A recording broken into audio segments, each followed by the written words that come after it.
আসসালামু আলাইকুম, সবাই কেমন আছেন? শুভ সকাল।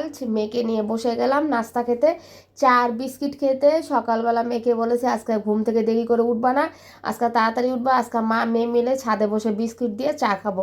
বলতেছে ঠিক আছে আম্মু। ও যেমন কথা তেমন কাজ, সকালবেলায় উঠে গেছে, তাই জন্য চা আর বিস্কিট খাচ্ছে। আর হালকা হালকা রোদ, শীতের মধ্যে হালকা হালকা রোদ খুবই ভালো লাগে, এই জন্য ছাদে বসে আমরা মা মেয়ে মিলে চা আর বিস্কিট খাচ্ছি। আর ছেলে গেছে নাস্তা আনতে। আর এখন চা বিস্কিটটা খেয়ে পরে আমি নাস্তা খাবো আমরা। তারপরে এই যে প্রায় 10:30 বাজে, ওটা তো সকালবেলা চা আর বিস্কুট খেয়েছিলাম, আর এটা 10:30 বাজে নাস্তা। মা ছেলে মেয়ে আর আমি মিলে এখন নাস্তাটা খেয়ে নিব। আর আপনাদের ভাইয়া ওই যে পাকের ঘরে ওর ভাত খাবে, আর এই যে আমিও খাবো। আর আজকে আমার ভাই আসবে কিনা কে জানে, আমি তো বলতেছি 10:30 বাজে, এখন আমার ভাই আসলো না। শুক্রবার কিন্তু ও আসে, ও আসলে ভালোই লাগে। তারপরে দেখি ও আসে কি না, ওকে ফোনও দেই নেই, দিব।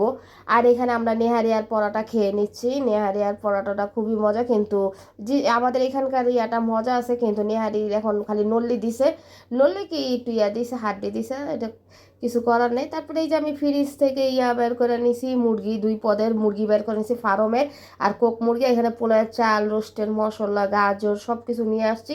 আর গাজর পেঁপে এখানে কেটে নিলাম, সাথে চাও নিয়ে নিলাম, চা খাবো। চা খেতে খেতে দেখি যে আমার ছেলে সিঙ্গারা নিয়ে এসে, পরে আমি ঠিক আছে সিঙ্গারাটা খাই। আর আমার মেয়ে দেখেন কেচি দিয়ে লাল শাক কাটতেছে। আমি যে ঠিক আছে কাটো, তোমার আধুনিক যুগ, আধুনিক যুগে আধুনিক কাজ করো, আমি সিঙ্গারাটা খাই, তারপরে চা খাবো। চাটা আমি রেখে দিছি, চাটা আর খাই নাই, আগে সিঙ্গারাটা খাবো। তারপরে একটা মেয়েকেও দিলাম, বলতেছি শাকটা কাটতে কাটতে খাও, বলতেছে না আম্মু পরে খাবো। আমাকে খায় আনো আগে, গরম গরম সিঙ্গারা ভালোই লাগে। তারপরে এই যে সিঙ্গারাটা খেয়ে চাটা আবার গরম করে নিলাম, গরম করে চাটা খাবো। আর চা যদি আমাকে সারাদিন দেওয়া হয় আমি সারাদিন খাই। আর আজকে যেহেতু স্কুল ছেলে মেয়ে দুটোটার বন্ধের দিনে কিন্তু খাওয়া পড়ে ঘরে বেশি। আর একলা থাকলে আমার তেমন একটা খাওয়া পড়ে না, কারণ ওদেরকে নিয়ে আসা যাওয়ার মধ্যেই আমার চলে যায় দিন। আর এখানে মুরগির বুকের মাংসটা রাখছি, আর এখানে মুরগির রোস্ট করার জন্য রাখছি।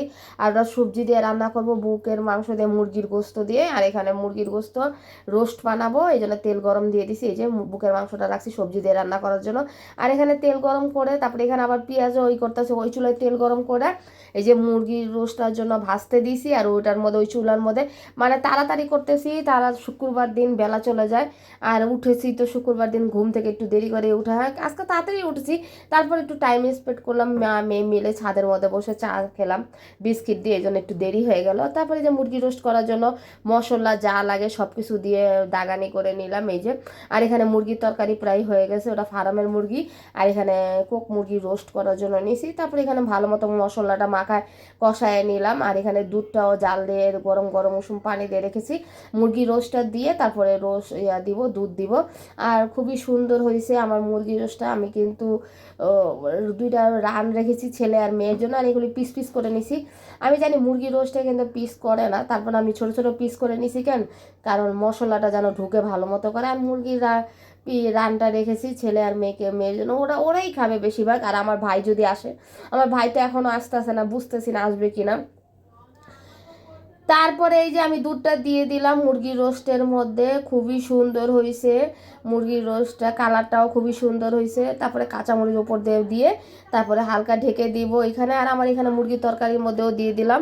এখানে মুরগির তরকারি রান্না করা শেষ, তারপরে এখন সবজি রান্না করব। খুব সুন্দর কালার হয়েছে, মুরগির রোস্টেরও কালার সুন্দর হয়েছে, আবার ফার্মের মুরগির গোস্ত রান্না করছি সেটারও কালার সুন্দর হয়েছে। তারপর দুটোটা নামায় 2 চুলায় আবার বসাবো, সবজি রান্না করব 1 চুলায়, আর 1 চুলায় পোলাও রান্না করব। তারপরে এই যে সবজির আমি কর্নফ্লাওয়ার, সয়া সস যা লাগে সব কিছু দিয়ে সুন্দর করে মাখু মাখু করে সবজিটা রান্না করছি। এটা কিন্তু আমার ছেলে অনেক পছন্দ করে।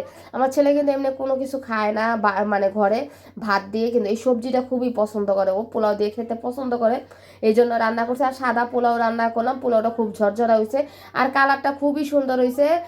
হালকা ওই তাওয়ার মধ্যে ভাপ দিয়ে রেখেছিলাম, দমে রেখেছিলাম, সেটাতে কালারটা খুবই সুন্দর হয়েছে। তারপরে এই যে দেখেন সবজি রান্না করলাম খুব সুন্দরভাবে। আর এখানে পোলাও রান্না করা শেষ, শসা কেটে নিলাম। আর এই যে মুরগির রোস্ট, আর এই যে নেহারি সকালের ছিল, আর মুরগির তরকারি রেখে দিছি। আর এই যে আপনাদের ভাইয়া অলরেডি খেতে বসে গেছে, আর মুরগির তরকারি রেখে দিছি, ওটা এখন খাবে না ওরা। তারপরে এই যে আমার বোনকেও বলছিলাম আসতে, যেহেতু আমার ভাই আসে, আজকে আমার ভাই আসলো না, মনটা খুবই খারাপ লাগতেছে। তাই কি করব, 3জনে মিলে মন খারাপ করে খাচ্ছি। আর আমার ছেলেকে বলছি তোমার মন খারাপ, বলতেছে হ্যাঁ মামা আসে নাই। তারপরে নাস্তা ভাত খেয়ে দুপুরের তারপরে আমি পানি ফল নিয়ে বসলাম, পানি ফলটা খুবই মজা ছিল। আর আমি পানি ফল খেতে অনেক ভালোবাসি। ওই যে প্লেন যাচ্ছে, ব্লগটা কেমন সবাই জানে।